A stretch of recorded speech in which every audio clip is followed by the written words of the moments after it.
Hola, muy buenas tardes a todas las personas que me seguís. Hoy vamos a continuar con la quinta parte del libro Esta casa no es un hotel de Irene Orce, que continúa con la diferencia entre límites y limitaciones. Vamos a ello. Espero que os guste.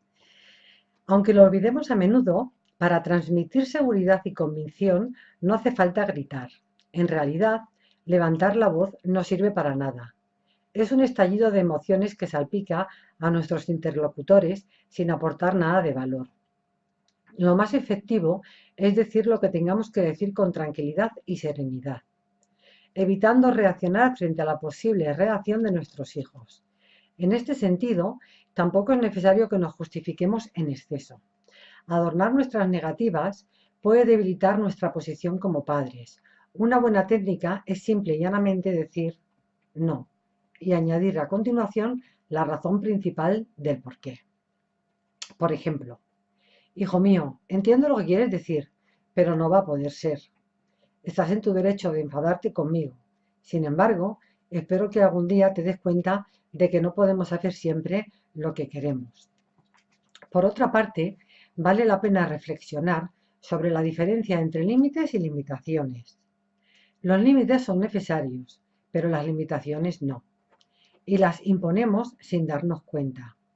Están estrechamente relacionadas con nuestra manera de ver el mundo, nuestros propios miedos, frustraciones y carencias que proyectamos a diario sobre nuestros hijos, y más aún cuando son adolescentes y comienzan a escoger por ellos mismos, diciendo qué hacer con sus vidas.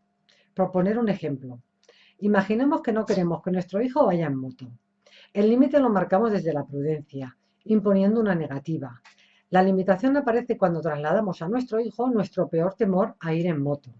Si queremos romper con esta inercia inconsciente, que lo único que hace es restar recursos a nuestros hijos para que se enfrenten a su vida, podemos empezar por preguntarnos, ¿de qué manera estoy influenciando a mi hijo o transmitiéndole mis propias limitaciones? Tal vez sean cosas tan simples como la fobia a algún animal o alguna situación en particular, o quizás costumbres, tradiciones y convenciones profundamente arraigadas en nuestra psique, las cuales les imponemos sin haberlas cuestionado siquiera. Un ejemplo de esto último sería condicionarlos para que sigan un determinado partido político o un determinado equipo de fútbol. O de tanto repetírselo, hacerles creer desde muy niños que la mayor defensa es un buen ataque, que los cambios son malos, o que para ser feliz es importante tener éxito o que te quieran. Una vez identificadas este tipo de creencias limitantes, es el momento de cuestionarlas. Es la única manera de trascenderlas, o por lo menos hacerlas conscientes para que no afecten demasiado a nuestros hijos. En este proceso resulta útil preguntarnos, ¿qué resultados nos genera vivir nuestra vida desde estas creencias subjetivas? En última instancia, nuestra labor como padres consiste en dotar a nuestros hijos de las herramientas necesarias para que puedan construir por sí mismos una vida plena y con sentido. De ahí la importancia de marcar los límites y de minimizar las limitaciones. Podemos aprender a transmitir lo que pensamos y sentimos, pero sin generarles más barreras y obstáculos. Pues de eso ya se encargará la vida. Si lo que pretendemos es potenciarlos en vez de limitarlos, tenemos que empezar por trabajar sobre nuestras limitaciones. Y el mejor modo de hacerlo es identificarlas, cuestionarlas y desecharlas en caso de que no estén sumando en nuestra vida. El poder del condicionamiento. Un niño fue al circo con su padre y quedó fascinado con la actuación de un enorme elefante, cuyo peso y fuerza eran descomunales. Al terminar la función, el chico vio como el domador ataba una de las patas del animal a una pequeña estaca clavada en el suelo. Sin embargo, le sorprendió constatar que si bien la cadena era gruesa, la estaca era un minúsculo pedazo de madera apenas enterrado unos cuantos centímetros en la tierra. Papá, ¿cómo puede ser que el elefante no se escape? Le preguntó. Y su padre, sin saber muy bien qué responder, le dijo, porque está amaestrado. Aquella respuesta despertó todavía más la curiosidad del chaval. Y si está amaestrado, insistió el chico, ¿por qué lo encadenan? El padre se quedó en silencio y no supo qué decirle. Deja de hacer tantas preguntas, respondió de forma reactiva. Es parte de la función. Los dueños del circo sabrán por qué lo hacen y seguro que tienen un buen motivo para hacerlo. Antes de marcharse a casa, un anciano que había escuchado la conversación reveló al niño la respuesta que andaba buscando. ¿De verdad que quieres saber por qué encadenan al elefante? Le preguntó desafiante. Por supuesto, contestó el chaval. Y el anciano, cómplice, le susurró. El elefante no se escapa porque ha estado atado a una estaca parecida a esa desde que nació.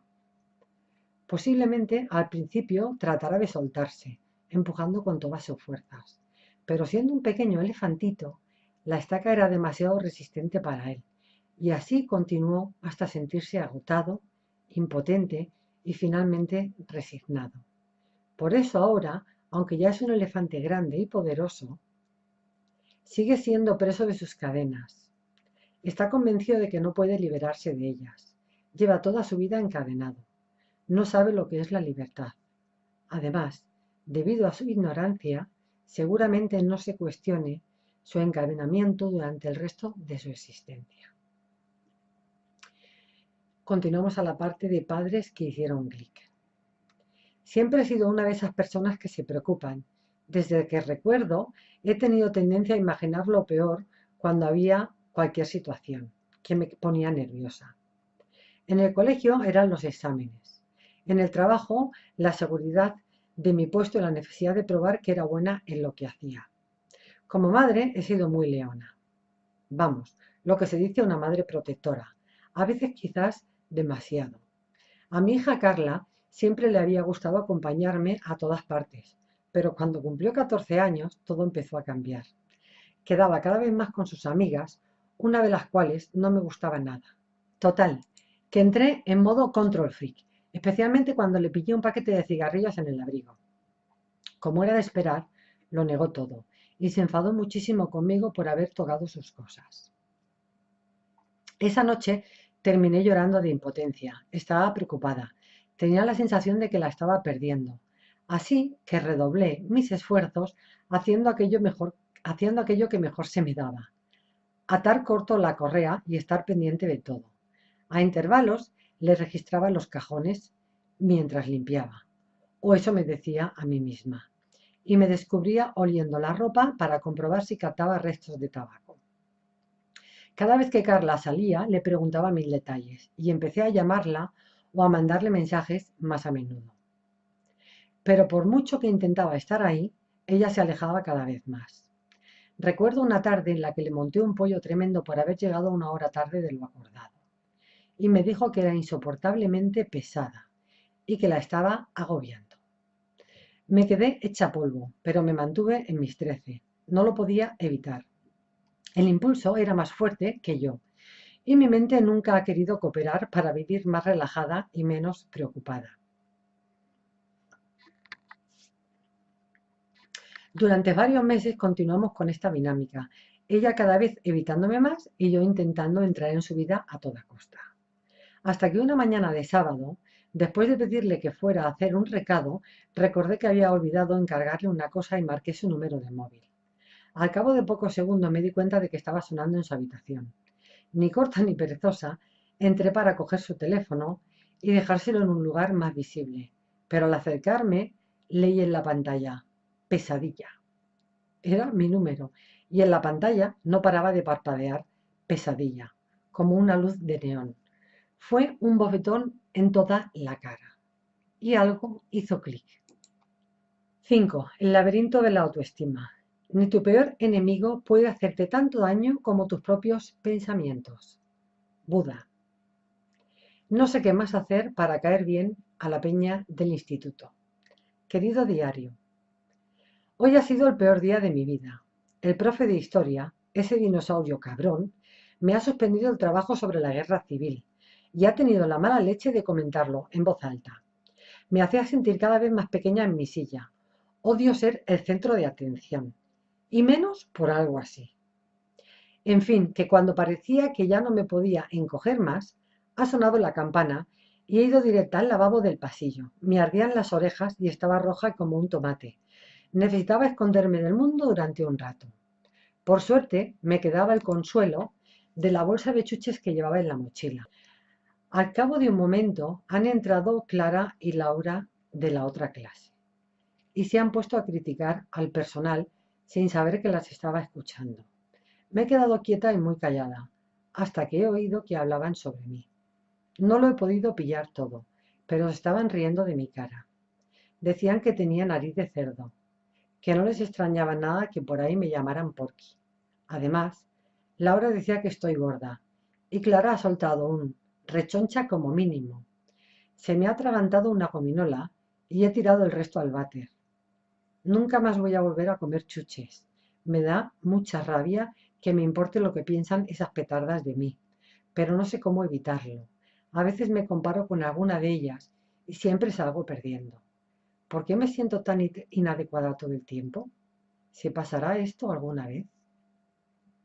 La mayoría de los adolescentes viven constantemente comparándose, construyendo una identidad falsa para agradar y ser aceptados por su grupo y su entorno social.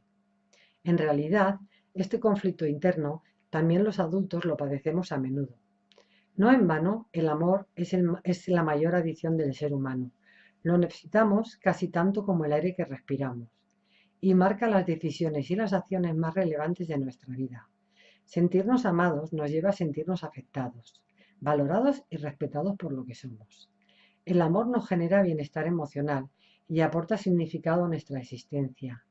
Y tal como nos han mal enseñado, solemos buscarlo incansablemente fuera de nosotros mismos, en nuestras interacciones con los demás. Sin embargo, no siempre recibimos aquello que esperamos. Cuando no se cumplen nuestras expectativas, nos invade la frustración y aflora nuestro malestar. Un simple comentario puede estropearnos el día. Y es que vivimos tan pendientes de nuestra realidad externa que hemos terminado por depender de ella emocional y psicológicamente.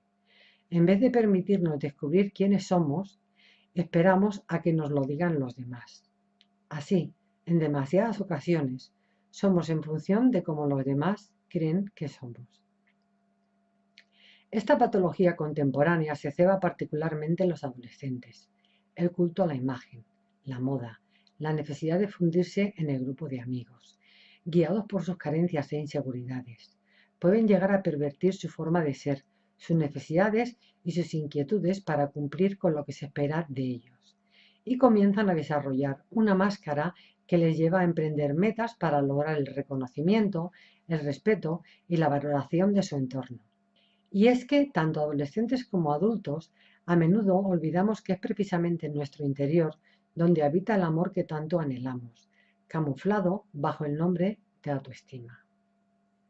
La autoestima se define como la manera en la que nos valoramos a nosotros mismos y la consideración que mantenemos hacia nuestros valores, sentimientos y proyectos.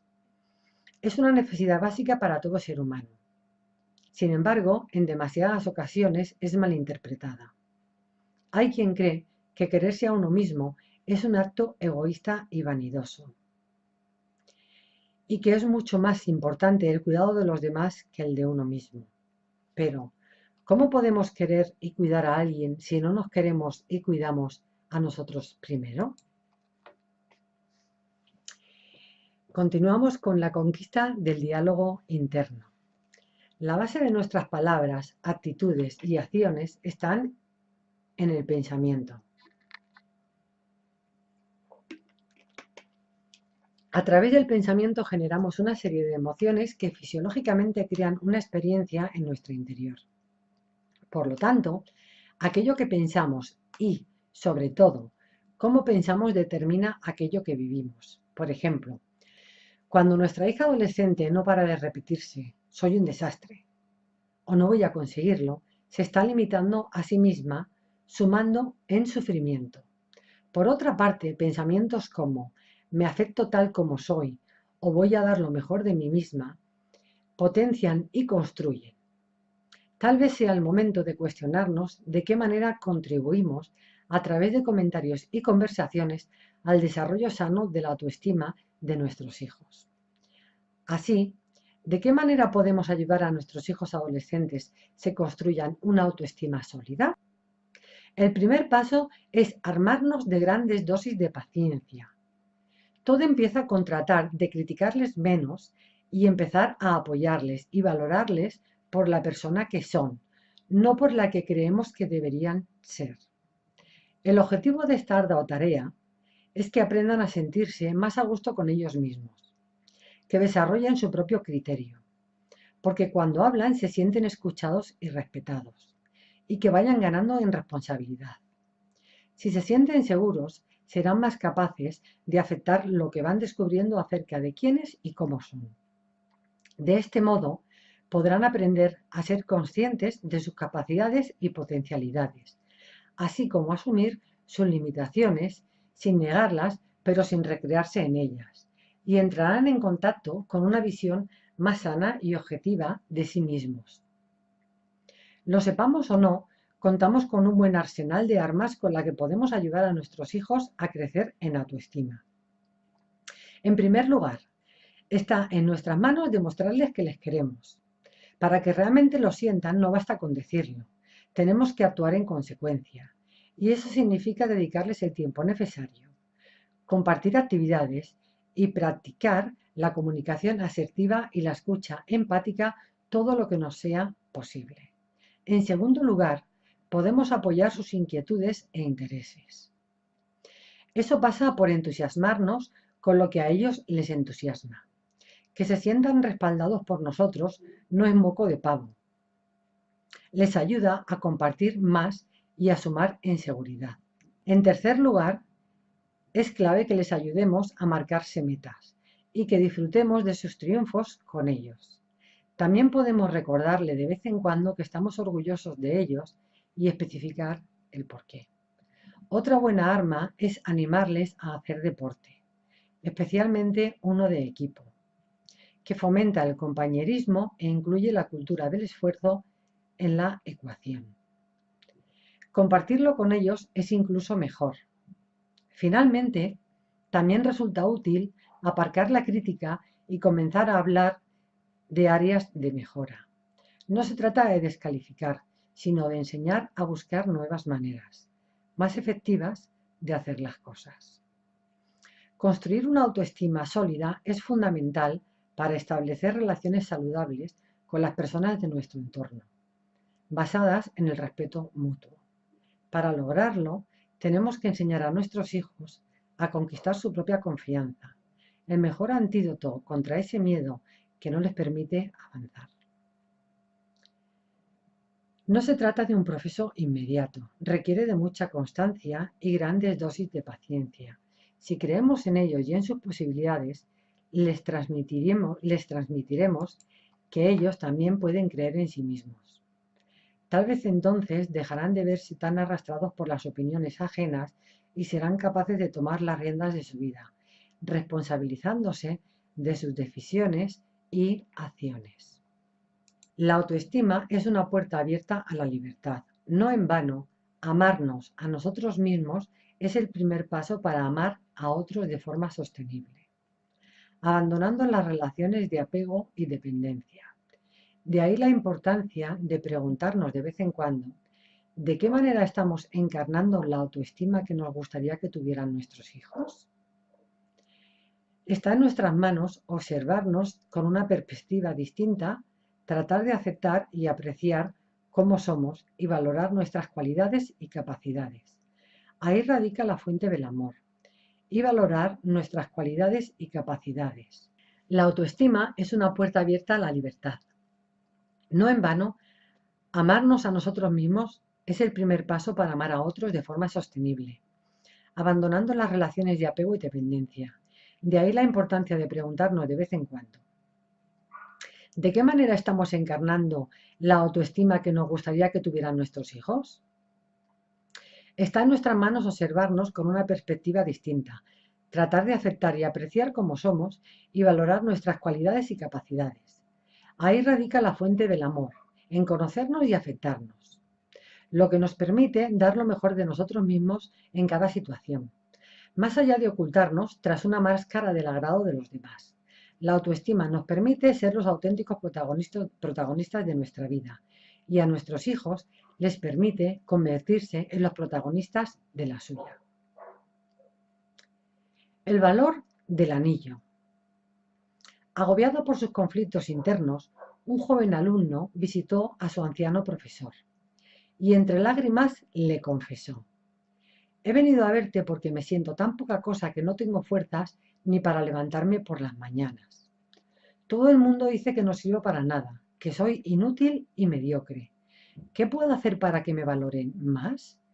El profesor, sin mirarlo a la cara, le respondió: lo siento, chaval, pero ahora mismo no puedo atenderte. Primero, debo resolver un problema que llevo días posponiendo. Y haciendo una pausa, añadió: si tú me ayudas, tal vez luego yo pueda ayudarte a ti. El joven, cabizbajo, asintió con la cabeza. Por supuesto, profesor. Dime qué puedo hacer por ti. Pero más allá de sus palabras, el chaval se sintió nuevamente desvalorizado. El anciano se sacó un anillo que llevaba puesto en el dedo meñique y se lo entregó al joven. Estoy en deuda con una persona y no tengo suficiente dinero para pagarle, le explicó. Ahora ve al mercado y vende este anillo. Eso sí, no lo entregues por menos de una moneda de oro. Seguidamente el joven cogió el anillo y se fue a la plaza mayor. Una vez ahí, empezó a ofrecer el anillo a los mercaderes, pero al pedir al menos una moneda de oro por él, algunos se reían y otros se alejaban sin mirarlo. Derrotado, el chaval regresó a la casa del profesor y nada más verlo, compartió con él su frustración. Lo siento, profesor, pero es imposible conseguir lo que me has pedido. Como mucho me daban 2 monedas de plata. Nadie se ha dejado engañar sobre el valor del anillo. El anciano, atento y sonriente, le contestó: no te preocupes, me acabas de dar una idea. Antes de ponerle un nuevo precio, primero necesitamos saber el valor real del anillo. Anda, ve al joyero y pregúntale por cuánto se vendería. Y no importa cuánto te ofrezca, no se lo vendas. Vuelve de nuevo con el anillo. Y eso fue precisamente lo que el joven hizo. Tras un par de minutos examinando minuciosamente el anillo, el joyero lo pesó y con un tono de lo más serio le indicó: di a tu profesor que si lo quiere vender hoy mismo puedo darle 42 monedas de oro, pero que si me da un par de semanas se lo compro por 81. Y el chaval incrédulo exclamó: ¿81 monedas de oro? Ahora mismo voy corriendo para informarle. El joven llegó emocionado a la casa del anciano y compartió con él lo que el joyero le había dicho. Estupendo, gracias por la información. Ahora siéntate un momento y escucha con atención, le pidió el profesor, y mirándole directamente a los ojos añadió: tú eres como este anillo, una joya preciosa que solamente puede ser valorada por un especialista. ¿Pensabas que cualquiera podía descubrir su verdadero valor? Y mientras el profesor volvía a colocarse el anillo en su dedo meñique, concluyó: todos somos como esta joya, valiosos y únicos. Y andamos por los mercados de la vida pretendiendo que personas inexpertas nos digan cuál es nuestro auténtico valor. Una metáfora preciosa. Padres que hicieron clic. Nunca me he considerado una de esas personas que se preocupan demasiado por su imagen. Por lo general, creo ser bastante sana en ese sentido. Huyo del exceso del maquillaje y no me miro demasiado en el espejo. Mi única debilidad ha sido tal vez mi tendencia a probar distintas dietas. A lo largo de los años he intentado poner en práctica casi todas las que existen. La Atkins, la proteica, la del aguacate, la de la fruta, la de la alcachofa. Podría escribir un libro. Pero ninguna me ayudaba a perder los kilitos de más que arrastraba desde mi último embarazo. Quizás simplemente no quería aceptar que mi cuerpo había cambiado para siempre, O tal vez me negaba a rendir pleitesía a las muy pocas favorecedoras fajas adelgazantes. Toda mi vida he sido muy perfeccionista, exigente conmigo misma. Es algo que me ha dado buenos resultados en el trabajo. Una parte de mí de la que siempre había estado orgullosa. Me gusta marcarme metas y conseguirlas. Es algo que procuré inculcar a mi hija Sara y dio resultado. Siempre ha sacado muy buenas notas y jamás he recibido queja alguna de ninguno de sus profesores. Así que nunca he tenido que preocuparme demasiado en ese sentido. Sí es verdad que antes de empezar el bachillerato pasó una etapa muy nerviosa. Y como a Sara los nervios se le ponen en el estómago, no me pareció raro que perdiera un poco de peso. Es que llevo unos días con el estómago revuelto. No tengo hambre. He comido demasiada merienda, por eso prefiero no cenar. En fin, nada que se saliera de los cánones normales. Al cabo de poco tiempo, la pillé hojeando uno de mis libros sobre dietas en la mesa de la cocina. Me dijo que quería comer más sano, que estaba harta de las hamburguesas y las guarrerías, y yo la apoyé al 100%. Incluso le decía que estaba mucho más guapa desde que había empezado a cuidarse en ese sentido. Una noche, después de cenar, entré en el baño para recoger un poco y la encontré vomitando en el váter. Me dijo que se encontraba mal de nuevo, que era culpa de su estómago nervioso. Por un segundo la creí, hasta que vi que tenía la mano derecha manchada de vómito. ¿Te lo has provocado tú? Sara, esto es muy serio, le dije, casi en estado de shock. Eres una hipócrita, mamá. ¿Por qué es esto distinto de estar pendiente de lo que comes? En el fondo haces lo mismo que yo. ¿De quién crees que lo he aprendido? Y algo hizo clic. La cárcel del miedo. No es valiente quien no tiene miedo, sino quien se atreve a conquistarlo con valentía. Una frase de Nelson Mandela. A veces el miedo me paraliza hasta tal punto que no puedo ni pensar. Querido diario, odio ponerme roja y me pasa cada vez que el profe de turno me pregunta algo en clase. Siempre he sido una persona tímida, más bien introvertida, pero me cabrea sobremanera ponerme tan nerviosa cuando los ojos de los demás se centran en mí. Se me colapsa el cerebro y no puedo decir lo que quiero ni cómo lo quiero. Y lo peor es cuando toca hacer una presentación delante de la clase. La última era para biología y lo pasé fatal. Intentaba mirar a Eva para ver al menos una expresión amiga, pero ni así. Me sentía indefensa, me costaba vocalizar, pensar e incluso moverme. Me quedaba rígida. Tampoco ayudaba que Pablo estuviera en la tercera fila. Tenía miedo de equivocarme, de que se rieran de mí, de decir una tontería o muchas. Es una mierda. Pero no sé cómo arreglarlo. Paso muchísima vergüenza y en realidad sé que no soy así. Simplemente no me gusta ser el centro de atención. A muchas chicas les encanta, pero yo no sé dónde meterme. Suerte que tengo a mis amigos. Por lo menos me animan. Antes de la presentación de biología pedí ayuda a mi madre y me confesó que cuando ella iba al cole le pasaba lo mismo. Quizás sea genético y nunca podré hablar en público siendo yo. Odio esa sensación. Supongo que es miedo. A no ser suficientemente buena, a no ser yo misma, a ser yo misma, qué sé yo. Lo único que sé es que quiero dejar de estar asustada, como en ese sueño típico de estar en pelotas en medio de la clase. Quiero dejar de tener miedo a no gustar a los demás. Es patético, pero no puedo evitarlo. Siento miedo a no conseguir lo que quiero, a no estar a la altura, a tantas cosas que no las puedo ni contar. Y no tengo ni idea de cómo dejar de sentirme así. Vaya mierda. El corazón se acelera, la respiración se agita, incontrolada, mientras los músculos de todo el cuerpo se tensan. El sudor entra en escena, delator, acompañado de una súbita sequedad de boca. Los reflejos se agudizan y la tensión aumenta. La inquietud vibra al son de los escalofríos. Así se siente el miedo. Una reacción de defensa, natural, necesaria para la supervivencia, que permite al ser humano alejarse de situaciones potencialmente peligrosas. Pero cuando el miedo deja de proteger nuestra integridad y entra en el terreno de lo emocional, marcando nuestra toma de decisiones, se convierte en una sutil forma de esclavitud que puede llegar a definir nuestra vida. ¿Cuántas veces hemos dejado de hacer algo por miedo?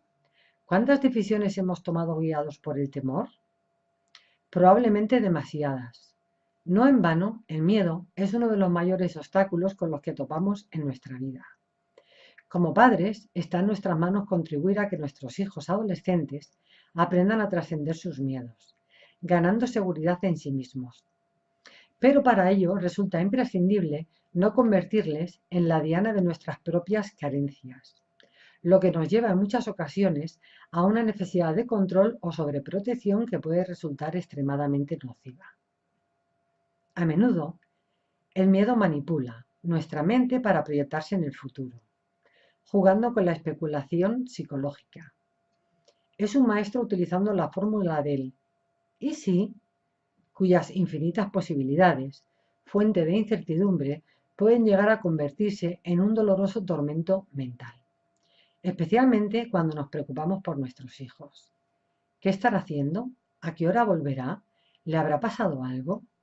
Pero lo cierto es que estas hipótesis tóxicas, pues siempre están basadas en el peor escenario posible, nos alejan del momento presente y nos llevan a vivir en una ilusión que acaba distorsionando la realidad. Esta inercia nos suele arrastrar a una necesidad de control cada vez mayor, y eso afecta directamente a la vida de nuestros hijos. Así, este mecanismo intenta que nuestro entorno se adapte constantemente a nuestros deseos, necesidades y expectativas. Existen cientos de maneras diferentes de controlar una situación, pero todas ellas persiguen ejercer la mayor influencia posible sobre nuestros hijos. Cuando lo logramos, nos sentimos cómodos y seguros, cerca del bienestar que ansiamos, pero en el momento en que algo se sale del minucioso esquema que hemos diseñado, el malestar y la insatisfacción se adueñan de nuestras conductas y actitudes. E inevitablemente, estas se convierten en fuentes de conflicto, repercutiendo en nuestra relación con nuestros hijos. Por más que nos cueste de reconocer, la mayoría de las personas no sabemos convivir con la incertidumbre inherente a nuestra existencia. Paradójicamente, si bien tratar de tener el control nos genera tensión, soltarlo nos produce todavía más ansiedad. De ahí que muchos estemos atrapados en esa desagradable disyuntiva. Así, cuanto más inseguros nos sentimos por dentro, más tiempo, dinero y energía invertimos para asegurar nuestras circunstancias externas. Pero lo cierto es que el control nos limita, impide que nos relajemos y que disfrutemos del momento que estamos viviendo. Y exige que en su nombre sacrifiquemos la fluidez y la espontaneidad, además sin coste extra. Nos proporciona dosis regulares de tensión y preocupación. Pero, ¿cómo podemos romper el círculo vicioso del control? El pensamiento, seguro que saldrá mal, nos asalta demasiado a menudo. La vida no siempre resulta fácil, y como padres, la preocupación nos acompaña tan a menudo como nuestra sombra. Pero hay un abismo entre la prudencia y la necesidad de control movida por el miedo.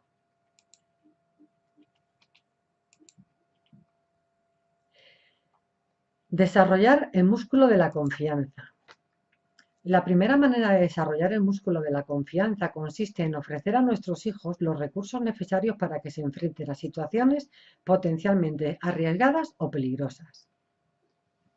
La segunda consiste en hacer todo lo posible para que nuestros hijos se adecuen a lo que nosotros consideramos que es mejor, preferible o seguro.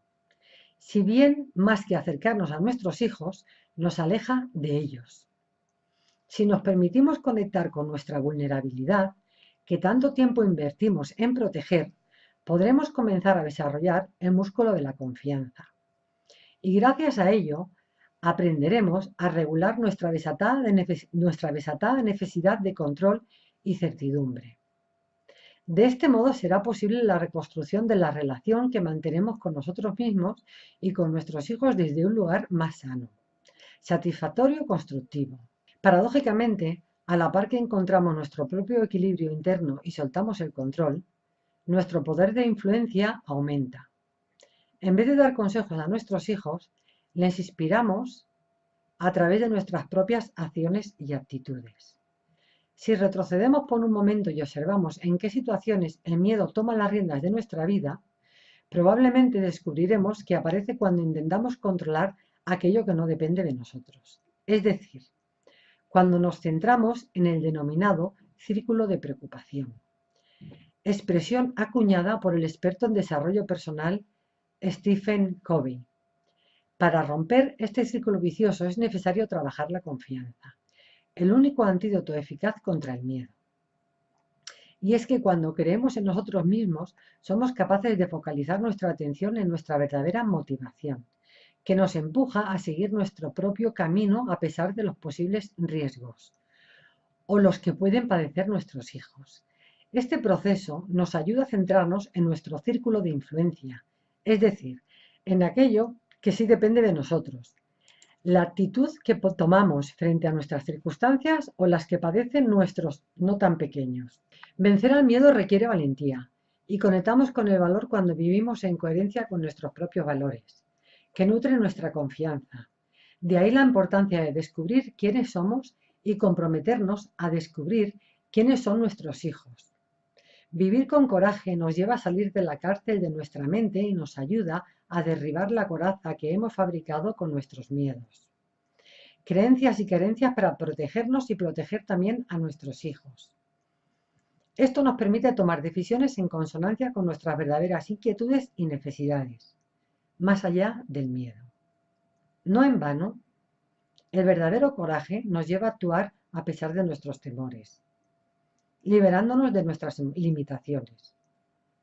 La acción diluye el pensamiento, nos saca de nuestra zona de confort y nos permite mostrarnos desde la autenticidad. De ahí que actuar con valentía nos lleve a ganar en libertad.